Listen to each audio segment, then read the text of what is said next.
The reasonable prudent person is the most important standard in tort law. But who exactly is this person? Is it you? Me? Him, or maybe her? Stay to the end and learn about how the law defines the reasonable prudent person.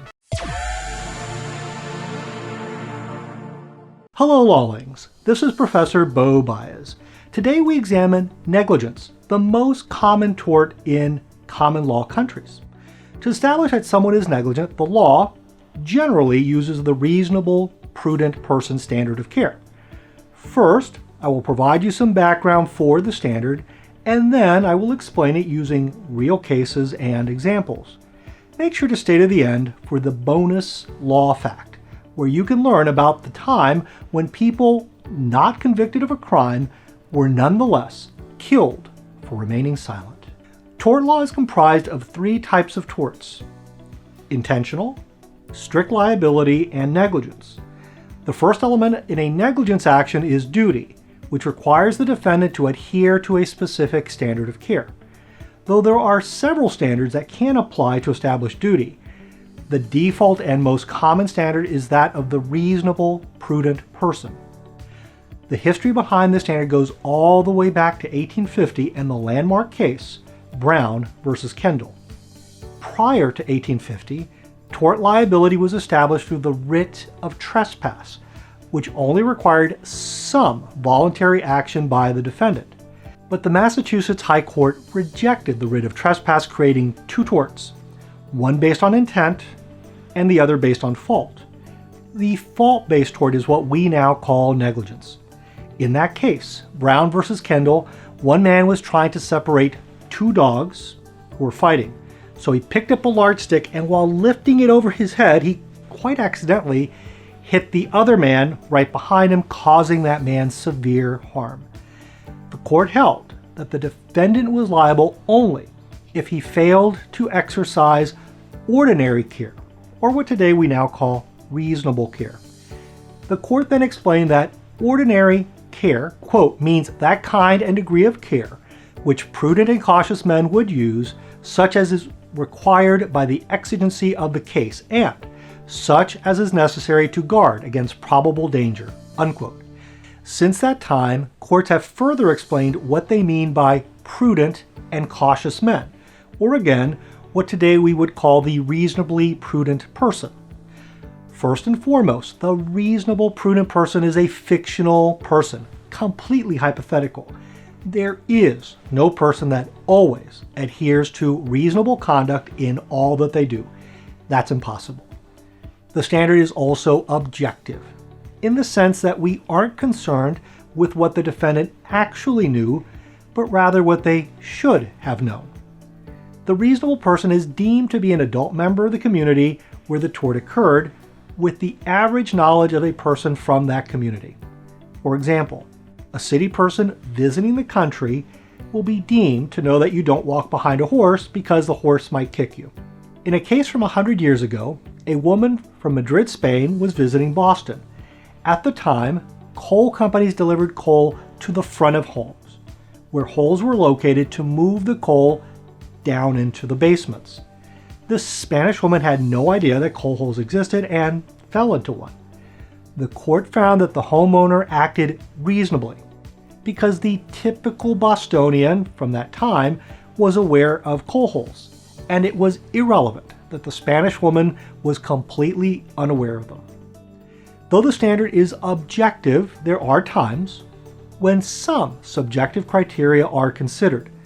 First, the law does consider physical disabilities, with one court observing that the law can't make a blind man see or a deaf man hear. This alters the standard of care to that of a reasonably prudent person with the same disability. In my case, if I'm in a car accident, I am required to act as a reasonably prudent person who is blind in their right eye. Though the law considers physical disabilities, it completely ignores a person's mental disabilities like schizophrenia or insanity. In one reported case, an older man with Alzheimer's kicked his nurse, breaking her arm. The court explained that this lack of mental control was not a basis for relieving him of liability. Finally, courts will take into account someone's superior skills in determining what is reasonable. For example, suppose that a roofer negligently installs a new roof. The roofer will be held to the higher standard of professional roofers and not to that of a typical member of the community. After all, if you or I, average members of society, set the standard, then roofers would never be found liable for acting unreasonably. Now for today's bonus law fact. Until the 18th century, common law countries required all indicted criminals to plead guilty or not guilty. But the courts had a problem when somebody just remained silent and refused to plead. This is because the courts viewed their jurisdiction as voluntary, and only those that made a plea could be tried. So pray tell, you might be wondering, what happened to the silent defendant? The courts had a process called peine forte de dure, which is in law French and translated means forceful and hard punishment. The goal behind this punishment was to get the defendant to plead so the trial could occur. So here is what would happen to the silent defendant, or what was then called standing mute.